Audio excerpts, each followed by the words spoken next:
오늘이 2014년이 시작되고 99일째예요. 99일. 하나님께서 이 기간 동안 우리 성도님들 지켜주시고 은혜 가운데 함께해 주신 것 감사를 드립니다. 김용 장로님은 수술을 잘 마치시고 회복이 비교적 예상보다 빠르셔서 일반 병실로 옮기셨어요. 그래서 원래는 내일이나 돼야 일반 병문안을 할 수 있으리라고 생각을 했는데 어제부터 일반 병실로 옮기셨기 때문에 여러분들께서 신방하실 수 있겠습니다. 또 우리 강혜정 집사님 아들 승리가 지난 주일에 양쪽 폐가 다 콜랩스 돼가지고 굉장히 비관적이라고 그랬는데 여러분 기도해 주셔서 한쪽 폐가 이제 살아나서 그 기계 장치를 뗐고요. 또 한쪽도 많이 좋아져서 아마 오늘 저녁쯤에 엑스레이를 찍고 나면 또 뗄 수 있지 않겠나 그런 희망적인 얘기가 들려서 얼마나 감사한지 모르겠어요. 여러분들께서 이런 어려운 때에 더욱더 간절히 기도하시고 하나님의 은혜를 사모하실 수 있기를 간절히 바랍니다. 자, 우리가 이런 어려운 때에 전도서 말씀을 읽고 있습니다. 대단히 역설적인 가르침으로 가득 채워져 있는 게 전도서예요. 그래서 우리가 이 전도서를 공부하면서는 성령님께 기도하고 깊이 생각하지 않으면 이 본문의 뜻을 정확하게 쫓아간다는 것이 대단히 어렵습니다. 그냥 다 하고 나면은 헛되고 헛된 거구나. 뭐 그런 정도밖에 남지 않은 것 같아요. 우리 그랬잖아요. 이제까지 전도서를 몇 번 설교도 들으셨을 것이고 여러분 읽어보셨을 텐데 그냥 그 헛되다는 그 말에 압도돼가지고 그냥 인생은 헛된 거야. 허무한 거야. 또 이렇게 허무에 빠질 우려가 있다고 하는 것입니다. 또 이 전도서는요, 학자들마다도 해석이 분분해요. 이게 정확한 해석이다. 이렇게 얘기할 만한 것들이 없어요. 그래서 어느 성경을 읽을 때에도 마찬가지겠습니다만 특별히 이 전도서 말씀을 읽을 때는 우리가 성령의 인도하심을 받아야 된다. 그렇게 생각을 합니다. 여러분들께서 이 말씀 듣는 동안에 또 계속 이 전도서를 강의하는 동안에 성령님의 인도하심을 또 성령님의 지혜를 구하는 여러분 될 수 있기를 바랍니다.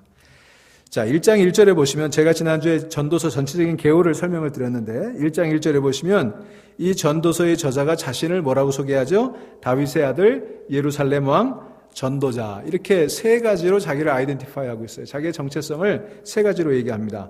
이것에 근거해서 다윗의 아들이고 예루살렘 왕이니까 누구예요? 솔로몬이다. 우리 이렇게 결론을 내리죠. 그러나 여기에는 이제 최근에 들어서는 굉장히 많은 반론들이 제기가 되고 있어요. 그래서 요즘은 솔로몬이 저자는 아니다라는 쪽에 의견들이 많이 있는 것이 사실입니다. 하지만 우리는 그게 중요한 건 아닌 것 같고 어쨌든 여기서 중요한 것은 저자가 솔로몬이든 아니면 다른 사람이든 간에 자신의 아이덴티티를 뭐라고 그랬어요? 다윗의 아들 예루살렘 왕 그리고 전도자라 그랬어요. 그리고 그 이후에는 계속 나라고 하지 않고 전도자가 말하기를 이 전도자로 자기를 규정하고 있는 거예요. 영어 성경에는 티처라고 한 것도 있고 프리처, 설교자라고 하는 것도 있습니다. 프로클레이머, 선포하는 사람이란 뜻이에요. 그러니까 전도서는 선포하는 사람 그런 뜻입니다. 전파하고 말하는 사람의 의미예요. 여러분, 이 전도하고 말하는 사람, 선포하는 사람, 이것이 저와 여러분들의 정체성이 되어야 할 줄로 믿습니다. 우리 성도는요, 선포하는 사람이에요. 세상에서 말씀을 선포하고 말씀을 전파하는 사람이라고 하는 것입니다. 여러분, 우리가 이 땅에 살아가면서 그리스도인으로서 여러 가지 정체성이 있겠습니다만 가장 중요한 정체성은요, 바로 사람을 낚는 어부라고 하는 거예요. 이것은 단지 예수님께서 베드로에게만 하신 말씀이 아니에요. 예수님께서 이 말씀을 하실 때에 우리 모든 믿는 성도들이 사람을 낚는 어부가 되라. 말씀을 증거하고 말씀의 전도자가 되라고 말씀하신 거예요.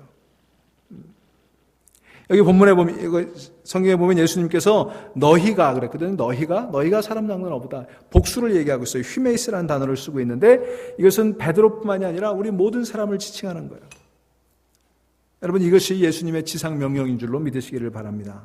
그래서 저와 여러분의 정체성이 뭐예요? 프로클레이머, 선포하는 사람. 곧 말씀의 선포자라고 하는 것을 깨달으시고 이 사명을 감당하는 저와 여러분들이 될 수 있기를 주의 이름으로 축원합니다. 자, 이제 2절에 보시면 저 유명한 구절이 나오죠. 전도자가 이르되 헛되고 헛되며 헛되고 헛되니 모든 것이 헛되도다. 여기 이렇게 헛되다라고 하는 말이 무려 5번 반복되고 있어요. 이 단어는 히브리어로 헤벨이라고 하는 단어인데 이 단어가 전도서에만 38번 사용되고 있어요. 구약성경 전체에서 약 70번 정도, 70번 조금 넘게 사용이 되고 있는데 그 반이나 되는 횟수가 여기 전도서에 나온다고 하는 것은 뭘 의미하죠? 이 전도서의 키워드가 헛되다라고 하는 것이라는 그런 것을 알려주고 있는 것입니다. 그래서 이 1장 2절이 전도서 전체의 표제와 같은 거예요. 이 전도서를 보면요, 1장 2절에 이제 헛되고, 전도자가 이르되 헛되고 헛되며 헛되고 헛되니 모든 것이 헛되다 이렇게 말했죠. 12장 8절을 한번 가보세요.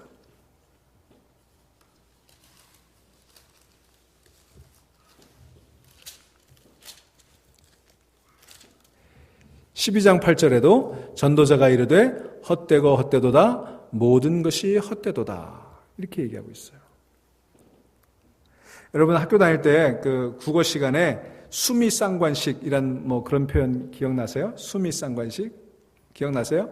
네, 무슨 뜻이에요? 수미 머리수 꼬리미 그러니까 머릿말하고 꼬리에 그러니까 앞부분하고 뒷부분에 주제가 반복된다. 이걸 이제 문학 장르에서 수미상관식이라고 그러죠. 기억나세요? 다 잊어버리셨죠? 예. 그러니까 무슨 얘기냐면 맨 앞에와 맨 끝에 주제에 해당되는 것을 반복해서 그래서 앞과 뒤에 그것을 배치해 놓음으로써 강조하고 있는 그런 기법을 수미상관식이라고 그래요. 바로 이 전도서가 이 수미상관식을 이용해서 맨 서두의 1장 2절에 헛되고 헛되다라고 하는 것을 강조하고 또 본문이 끝나기 바로 직전 12장 8절에서 다시 한번 헛되고 헛되다는 것을 강조하면서 지금 인생의 허무함, 우리 이 세상의 헛됨을 강조하고 있는 거예요. 여러분 그런데 우리가 여기서 이 허무함의 실체를 잘 이해해 볼 필요가 있어요. 이 허무함이라고 하는 것은 하나님 없는 삶의 현실이라는 거예요. 인생이 그냥 허무하다는 것을 얘기하고 있는 것이 아니라 하나님 없는 삶의 허무함을 이 전도서는 우리에게 얘기해 주고 있는 것입니다. 단순히 세상 다 쓸데없다, 다 헛되다 이런 얘기하는 거 아니에요. 자, 하나님 없는 삶이 이렇게 허무한데 우리 인생이 이렇게 허무한 것인데 그렇게 삶을 소진하고 써버리겠느냐? 그렇게 허무하게 흘려버리겠느냐? 진정한 삶의 의미와 목적을 찾아야 하지 않겠느냐? 이런 역설적인 소망을 이야기하고 있는 것이 전도서라고 하는 것입니다. 그러니까 표면적으로는 허무함을 얘기하고 있지만 내면적으로는 뭐예요? 진정한 소망을 노래하고 있는 거예요. 그 소망을 갈구하고 있는 거예요. 이 진정한 삶의 소망과 목적을 찾고자 하는 몸부림이 역설적으로 표현되고 있는 것이 이 전도서다. 그렇게 보시면 되겠어요. 여러분, 인간의 존재나 인생 자체는 사실은 무의미하고 허무하지 않습니다. 왜냐하면 두 가지 이유가 있어요. 하나는 하나님께서 우리 인간을 당신의 형상대로 지으셨기 때문입니다. 하나님의 형상을 닮아서 하나님의 숨을 불어넣으신 인간이 결코 허무할 수 있는 존재가 아니라고 하는 거예요. 두 번째는 우리 인간을 위해서 예수 그리스도께서 십자가에 못 박혀 죽으셨기 때문입니다. 여러분 저는 이 전도서를 읽는데 요즘이 이 사순절 아닙니까? 이제 곧 고난주간이 시작이 되잖아요. 참 절묘하게 고난주간과 이 전도서 전혀 강조점이 달라요. 그런데 묘한 공통점을 발견했어요. 아, 우리 인생은 허무할 수 없는 거구나. 여러분 예수님께서 허무한 인생 그대로 사라져버리고 아무것도 없이 흩어져버릴 우리 인생들을 위해서 이 땅에 오셔서 당신의 목숨을 내어주셨겠어요? 여러분 이런 두 가지 의미에서 우리는 하나님의 형상대로 하나님의 수음을 받아 지음받은 존재이고 고귀한 존재죠. 그리고 우리는 예수 그리스도의 보혈과 십자가의 그 희생을 통해서 얻어진 생명이기에 저와 여러분의 인생은 결코 허무하지 않다는 것을 깨달아 알 수 있기를 주의 이름으로 축원합니다. 그래서 이 전도서를 이 고난주간에 읽게 된 게 더 큰 의미가 있는 것 같아요.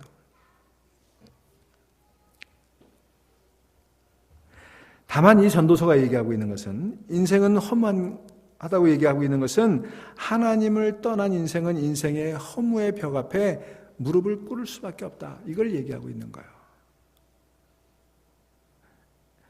제가 지난주 서론에서 말씀드렸던 것처럼 여러분 우리가 진정으로 세상에 속된 삶에 대해서 절망하지 않으면 참 소망을 가질 수가 없어요.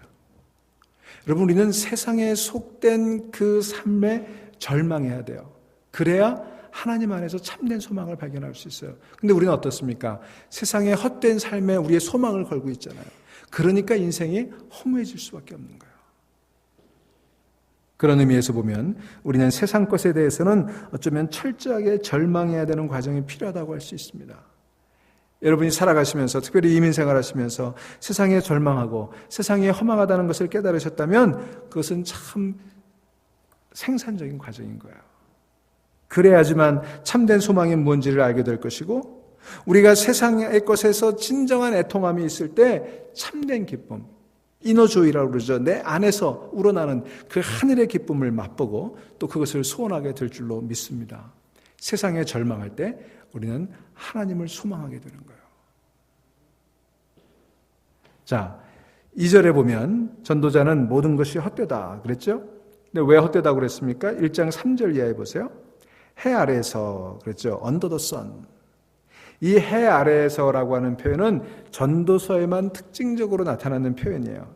이것이 이 전도서에 27번이나 반복이 되고 있습니다. 이 해 아래에서라고 하는 말은 하늘 아래라는 뜻이고 이 세상에서라는 뜻이에요. 자, 해 아래에서 수고하는 모든 수고. 여기 모든 수고라고 강조하고 있어요. 자, 이 해 아래에서 수고하는 모든 수고가 사람에게 무엇이 유익한가? 이렇게 묻고 있죠. 이건 수사적인 질문인데요. 자, 이건 물음이죠.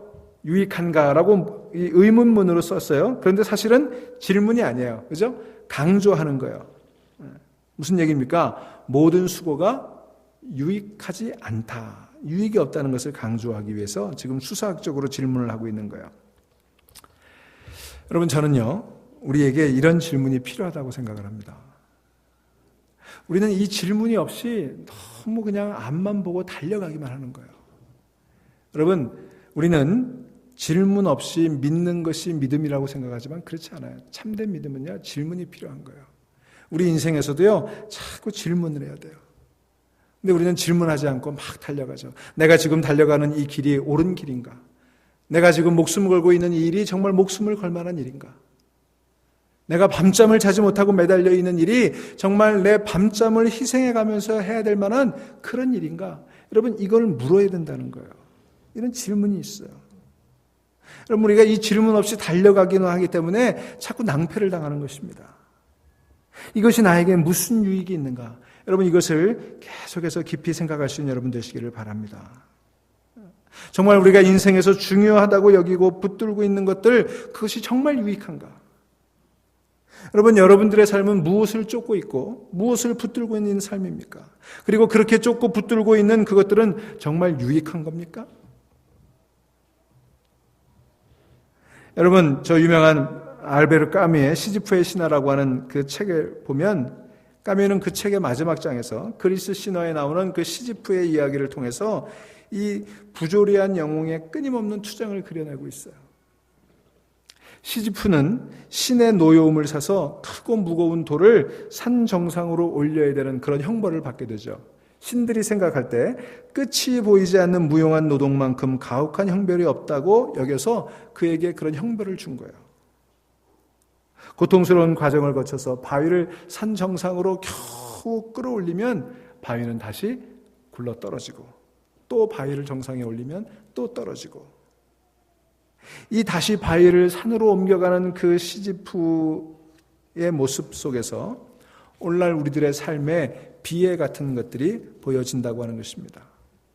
여러분, 우리는 그런 삶을 살아가고 있지 않습니까? 왜인지도 모르면서 끊임없이 정상을 향해 올라갔다가 또 굴러 떨어지고 또 올라가고 또 떨어지는 그런 고된 노동의 무의미 가운데 살아가고 있지는 않느냐. 우리 자신을 돌아봐야 되는 거예요. 그래서 여기 저는 1장 3절에 나오는 해 아래 수고하는 모든 수고가 사람에게 무엇이 유익한가 하는 이 질문이 마치 돌덩이를 언덕 위로 해서 올렸다가 그것이 다시 밑으로 굴러 떨어지고 다시 올리면 또 굴러 떨어지는 것처럼 세상 일들은 참으로 무용한 노동의 반복과 같은 것이라는 깨달음을 얻는 그런 말씀으로 들렸어요. 여러분, 여러분이 살아가는 모습들을 이렇게 다시 한번 물어보실 수 있기를 간절히 바랍니다. 자, 이제 4절부터 8절에 보시면 이 4절부터 8절이 얘기하고자 하는 말은 이거예요. 도대체 영원한 게 뭔가? 영원한 게 뭔가? 자, 뭐라고 되어 있습니까? 한 세대는 가고 한 세대는 오되 땅은 영원히 있도다. 자, 여러분 시간이라는 게 어때요? 시간은 끊임없이 진행이 되죠. 우리의 의사와는 상관없이 시간은 그대로 흘러갑니다. 그리고 그것은 매일 똑같은 모습으로 반복된다고 하는 것을 강조하고 있어요. 자, 시간이라고 하는 게 그렇게 흘러가면서 5절부터 7절까지는 뭘 얘기하고 있습니까? 자연을 들어서 설명하고 있어요. 거기 등장하는 소재들이 뭐예요? 해, 바람, 강물, 이런 것들이죠. 자연이에요. 여러분, 우리들이 때로 이 주변의 사물을 통해서 깊이 생각하는 훈련을 해야 될 필요가 있을 것 같아요. 그래서 내가 하는 일만 들여다보고 사는 게 아니라 해도 바라보고 별도 바라보고 바람도 생각해보고, 여러분 이런 주변의 사물들을 통해서 깊이 생각하는 훈련이 필요하지 않겠나 생각이 들어요. 이 전도자는 바로 그런 훈련들이 된 사람인 것 같아요. 자, 5절에 뭐라고 얘기합니까? 해는 뜨고 해는 지되 그 떴던 곳으로 빨리 돌아가고. 자, 이것은 뭘 얘기해요? 이게 참 좀 무슨 이 도교 사상도 아니고요. 뭘 얘기하는 거예요? 세상의 순환적인 구조에 대해서 얘기하는 거예요. 세상이 돌고 돈다는 거예요. 해가 동쪽에서 떠서 서쪽으로 지죠? 맞아요? 맞습니까? 요즘 서쪽에서 떠서 동쪽으로 지는 분 없으세요? 질문이 너무 어려운가요? 자, 그리고 6절에는 바람은 남으로 불다가 북으로 돌아가며 이리 돌며 저리 돌아 바람은 그 불던 곳으로 돌아가고. 여기 돌아간다는 말이 반복되고 있죠. 돌아간다. 이게 히브리 말로 슈브라고 하는 동사인데, 그러니까 이 5절과 6절이 얘기하는 말은 뭐예요? 동서남북을 얘기하고 있는 거예요. 동서남북. 자연은 동서남북을 반복해서 순환하고 있다는 거예요. 인간은 왔다 가는데 자연은 무심하게 반복이 된다. 여러분, 이렇게 자연이 무심하게 반복이 되는 속에 내가 왔다 가지만 내가 왔다 가는 흔적이 남나요? 여러분, 흔적이 남는다고 생각하세요? 자, 7절 보시기 바랍니다. 모든 강물은 다 바다로 흐르되 바다를 채우지 못하며 강물은 어느 곳으로 흐르든지 그리로 연하여 흐르느니라. 강물은 바다로 흘러갑니다. 아무리 바다로 많은 강물이 흘러가도 바다가 넘치는 법은 없어요. 그 바다는 또 증발하고 그 증발된 수증기는 또 비를 내리고 또 다시 강물이 되어 흘러가는 그런 과정들, 이 반복되는 사이클들을 얘기하고 있어요. 자, 결국 무슨 얘기입니까? 이 저자가, 전도자가 볼 때 이 세상은 그렇게 끊임없이 반복돼 가고 있다는 거예요. 여러분, 여러분들의 삶도 그렇지 않습니까?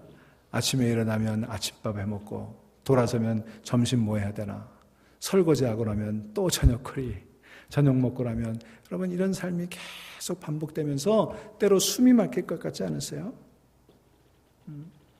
자, 이 전도자는요, 이런 자연의 도도한 흐름과 변함없이 계속되는 반복의 순환 과정을 보면서 인간은 이런 자연의 흐름에 아무런 영향도 미치지 못하고 너무나 작고 너무나 연약하고 미미한 존재라고 하는 것을 우리에게 얘기해 주고 있어요. 자연은 내 의지, 내 노력과 상관없이 너무나도 아무렇지 않게 돌아가고 있다는 거예요. 그리고 그렇게 자연 속에서 인간은 아무런 흔적도 여기 남기지 못한 채 사라져가는 연약한 존재다. 그래서 인생이 허무하다. 그것을 강조하고 있는 거죠. 호랑이는 가죽을 남기고 사람은 이름을 남긴다고 했지만 그렇게 남긴 호랑이, 가죽이나 사람의 이름이 그 자연의 순환 속에 정말 무슨 영향을 미치고 있는 걸까? 여러분, 우리는요, 결코 세상에 흔적을 남기지 못하고 또 자연은 내가 존재했다는 사실조차도 기억하지 않은 채 순환하고 반복해서 흐르고 있다. 이것을 저자는 여기서 절실하게 우리에게 이야기하고 있는 것입니다.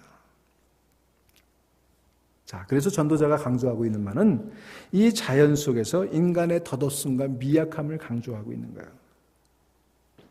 그런데 이것은 단지 인간은 연약하다, 인간은 보잘것없다, 이것을 강조해서 우리를 초라하게 만들려고 하는 게 아니라, 그렇다면 그렇게 초라해 보이는 우리의 인생 가운데 의미는 어떻게 발견할 수 있을까? 진정한 의미는 무엇인가? 이것을 우리에게 묻고 있는 것입니다. 자, 1장 8절에 보시면 뭐라고 얘기합니까? 모든 만물이 피고 다나는 것을 사람이 말로 다 말할 수는 없나니 눈은 보아도 족함이 없고 귀는 들어도 가득 차지 아니하는도다. 이게 굉장히 어렵고 난해한 구절이에요. 이게 아주 학자들 사이에서는, 성경 학자들 사이에서는 악명 높은 구절인데, 자, 만물의 피곤함에 대해서 얘기하고 있어요. 이것은 단조로움이 주는 피곤함이겠죠. 혹시 이렇게 연약하고 미약한 존재, 세상에 아무런 흔적도 남기지 못하고 사라지는 연약한 존재이면서도 끊임없이 만족을 추구하는 인간의 어리석음을 얘기하고 있는 거예요. 눈으로 보아도 족함이 없고 귀로 들어도 차지 않는, 그럼에도 불구하고 뭔가 만족을 추구하는 인간의 어리석음을 여기서 얘기해 주고 있는 거예요. 자, 그러면서 1장 4절부터 8절까지는 전체적으로 무엇을 얘기해요? 그렇다면 뭐가 영원한가? 이것을 질문하고 있어요. 여러분, 뭐가 영원한 것 같으세요? 사랑은 영원하리? 네.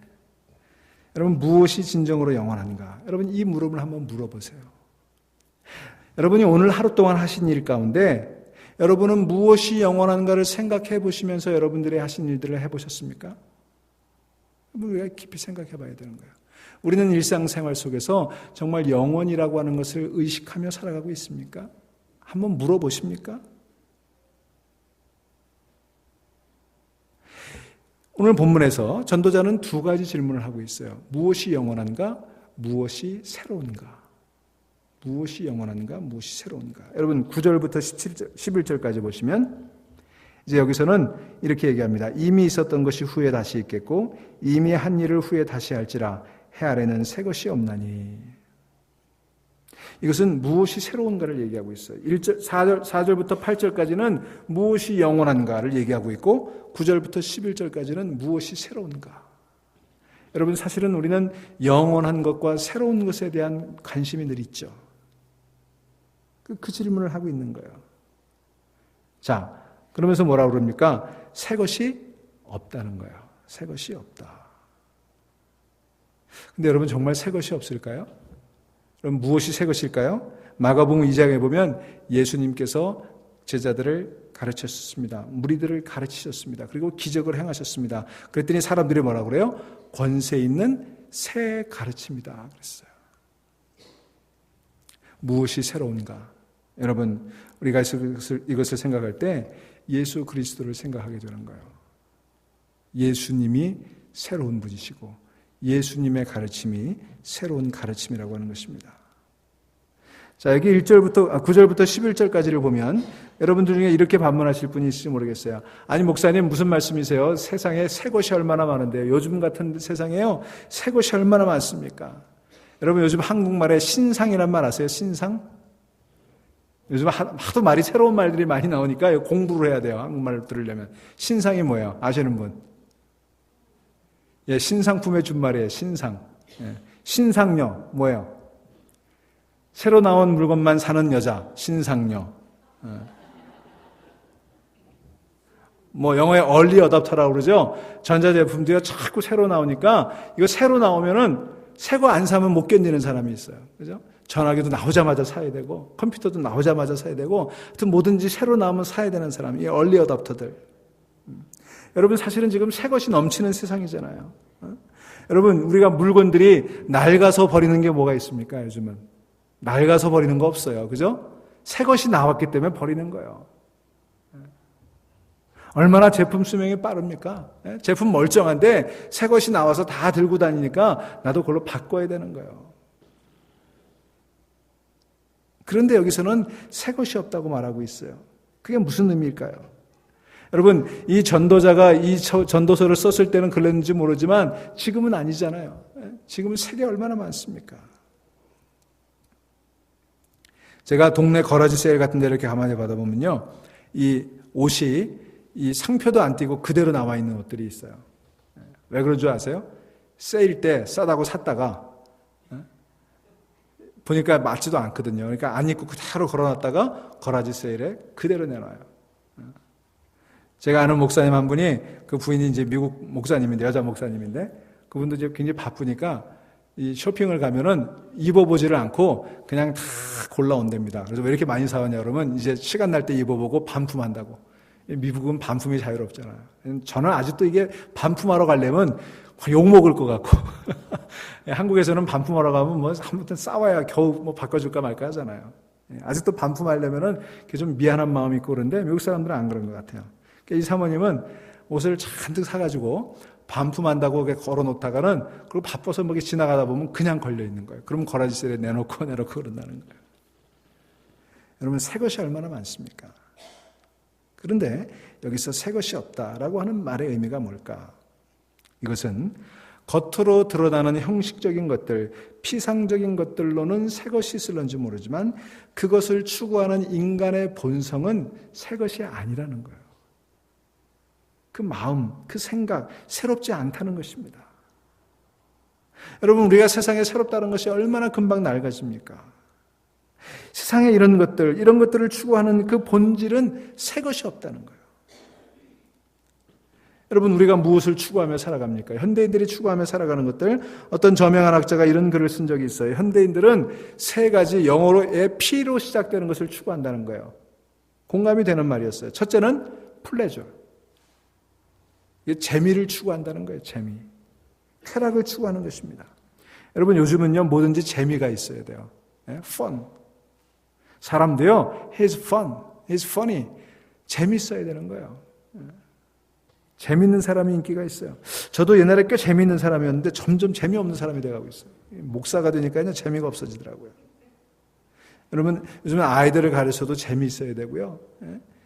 뭐 설교를 해도 재미가 있어야 되고, TV에 나와서 말하는 사람들 보면 왜 이렇게 재미있게 얘기를 하는지 모르겠어요. 모든 것이 재미와 연관이 돼 있어요. 그러나 여러분, 이 시대가 fun, 재미는 추구하지만 진정한 joy, 기쁨은 잃어버려가고 있어요. 그래서 누구나 다 플레저, 쾌락을 추구하지만 진정한 inner joy, 내면의 기쁨은 잃어버리는 그런 시대가 되어버리지 않았습니까? 두 번째 P는 무엇입니까? 프레스티지, 명예를 추구한다는 거예요. 사람들은 명예를 좋아해요. 권력을 추구합니다. 그래서 명함 달기를 좋아해요. 우리 목사님들도요, 명예를 얼마나 좋아하는지 모르겠어요. 여러분, 제가 애틀란타 교회협의회 부회장인 거 아세요? 네. 제가 한 번도 그런 거 여러분에게 얘기 안 하죠? 네. 신문에도 잘 안 나오죠? 네. 나왔어요, 언제? 네. 엊그저께도 모임 있는데 사진 찍는다고 제가 일부러 안 갔어요. 병원 신방 간다고 핑계대고, 마침 김용장 놈이 수술 시간이 그때 딱 잡힌 거예요. 얼마나 감사한지. 여러분, 미국 목사님들도요, 명예를 얼마나 좋아하는 줄 아십니까? 제가 있던 교회 미국 목사님들이 쭉 있는데, 그 담임 목사님하고 부목사님 한 분이 다 목회학 박사를 받으셨어요. 그랬더니 그 목회학 박사 수여식 있는 그 다음 날로 방 앞에 문패를 딱 바꾸더라고요. 그전에는 레버렌드 짐 우튼, 레버렌드 존 스티븐 팍 이렇게 되어 있었는데 그날로 바꾸더라고요. 레버렌드 닥터.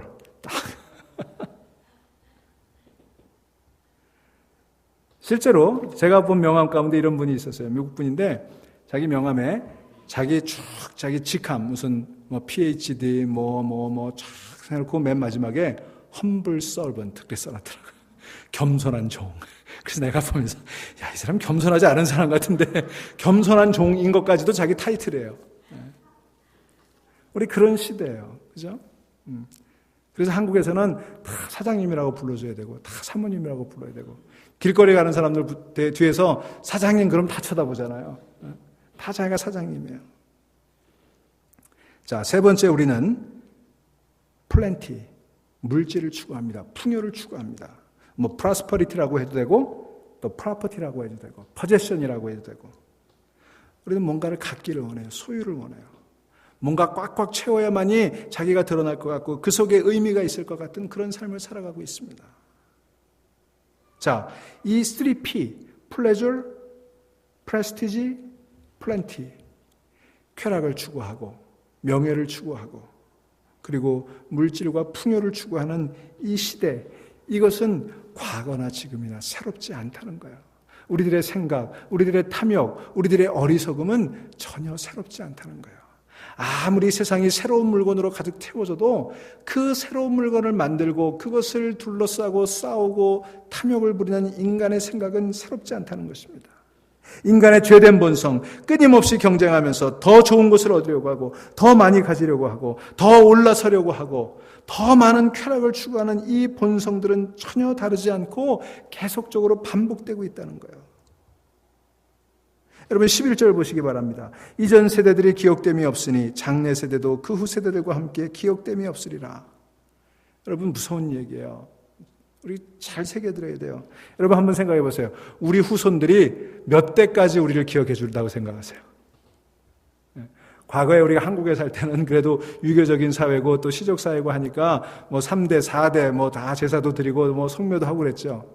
이제 안 그렇잖아요. 특별히 우리 미국에 사는 우리들 도대체 내 아들 세대, 그 손자 세대, 증손자 세대 언제까지 나를 기억해 줄 것 같으세요? 저명한 문화평론가인 김현 씨라는 분이, 그 김현 선생님이 이런 글을 쓴 적이 있어요. 사람은 2번 죽는다. 육체적으로 죽을 때 1번 죽고, 그리고 그 사람을 기억하는 사람이 죽을 때 2번 죽는다. 공감이 되는 얘기죠. 여러분, 우리는요, 예외 없이 다 죽습니다. 그리고 나를 기억하는 사람도 또 죽습니다. 그때 나는 1번 더 죽게 되는 거예요. 여러분, 예수 그리스도를 만나지 못하는 삶, 2번 죽는 삶인 줄로 믿으시기 바랍니다. 이전 세대를 기억함이 없으리라. 우리가 예수 그리스도 없이 이 세상에서 죽어가면 우리는 2번 죽게 되고 이전 세대가 기억되지 않는 거예요. 저와 여러분의 이름이 사라져버리는 거예요. 아무리 묘비에 이름을 돌로 새겨놔도 사라져버리는 거예요. 누가 기억하겠습니까? 우리가 예수 그리스도 밖에 있는 삶, 세상 가운데 있는 삶이 얼마나 허무한가를 여러분 이 시간 다시 한번 깨달을 수 있기를 간절히 바랍니다. 내가 추구하고 있는 이 3P, 쾌락과 명예와 부, 이것으로부터 자신을 끊임없이 비워내지 못하면 우리도 허무한 삶을 살 수밖에 없고, 그 비워진 삶 가운데 그리스도를 영접하고 그리스도의 영으로 내 삶을 채워내지 못하면 우리는 사라져버리는 거예요. 그렇다면 여러분, 무엇이 영원한가? 영원한 게 없고 다 험하다고 그랬는데 정말 영원한 게 없습니까? 여러분, 고린도전서 15장 58절로 가보시기 바랍니다. 오늘 이 전도서에 대한 첫 번째 물음, 허무하고 영원한 것이 없다고 하는 그 물음에 대한 첫 번째 답이 고린도전서 15장 58절에 있어요.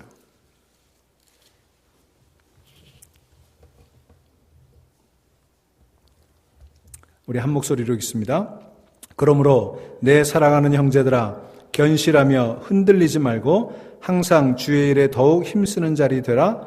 이는 너희 수고가 주 안에서 헛되지 않은 줄 알미라. 아멘. 해 아래 모든 수고가 헛되다고 했는데 헛되지 않은 수고가 있다는 거예요. 뭐예요? 주 안에서 헛되지 않는 삶이 있다는 거예요. 견실하며 흔들리지 않고 항상 주의 일에 힘쓰는 자들의 수고는 헛되지 않다고 하는 것입니다. 여러분들이 주 안에서 하는 수고 헛되지 않은 줄로 믿으시기를 바랍니다. 헛되고 모든 것이 헛되도 여러분이 예수 그리스도 만나서 예수 그리스도 은혜 받고 그리고 살아가는 여러분의 삶 헛되지 않은 줄로 믿으시기를 바랍니다. 영원한 거예요. 전도자는 모든 것이 헛되다고 말했지만 우리에게는 예수 그리스도가 계시는 줄로 믿으시기를 바랍니다. 두 번째 질문, 무엇이 새롭습니까? 새로운 것이 해 아래 아무것도 없다고 말하지만 고린도후서 5장 17절 보시기 바랍니다. 찾지 마세요. 제가 읽어드릴게요. 다 아시는 구절이에요. 그런즉 누구든지 그리스도 예수 안에 있으면 새로운 피조물이라. 이전 것은 지나갔으니 보라 새 것이 되었도다. 여러분, 새 것이 있어요, 없어요? 새 것이 있습니다. 해 아래 새 것이 없지만 예수 그리스도 안에 새롭게 피조물로 만들어진 우리들, 이전 것은 다 지나가고 다 낡아지고 다 기억되지 않지만 그러나 우리는 그리스도 안에서 새로운 피조물이 되는 것입니다. 요한계시록 21장 5절 말씀, 보좌에 앉으신 이가 이르시되 보라 내가 만물을 새롭게 하노라. 여러분, 새 하늘과 새 땅이 열릴 날이 올 거예요. 하나님께서 만물을 새롭게 하실 날이 올 거예요. 해 아래 새 것이 없었지만 그러나 보좌에 앉으신 예수 그리스도께서 만물을 새롭게 하시는 줄로 믿으시기를 바랍니다. 그래서 새로운 존재는 예수 그리스도 안에 있는 존재예요. 사랑하는 여러분, 예수 그리스도께서 저와 여러분을 새롭게 하신 줄로 믿으시기를 바랍니다. 해 아래 새 것이 없었는데 저와 여러분이 예수 그리스도로 새 것이 되었어요. 에베소서 4장 22절로 24절 너희는 유혹의 욕심을 따라 썩어져가는 구습을 따르는 옛사람을 벗어버리고 오직 너희의 심령이 새롭게 되어 하나님을 따라 의와 진리의 거룩함으로 지으심을 받은 새 사람을 입으라. 바로 이게 대답이에요. 사랑하는 여러분, 정말 새 것이 없는 이 세상에서, 영원할 것이 없는 허무한 이 세상에서 저와 여러분들이 예수 그리스도로 말미암아 변화된 인격으로 새로운 삶을 전해줄 수 있는 그런 복된, 새롭고 영원한 그런 새로운 피조물이 될 수 있기를 주의 이름으로 축원합니다. 기도하시겠습니다.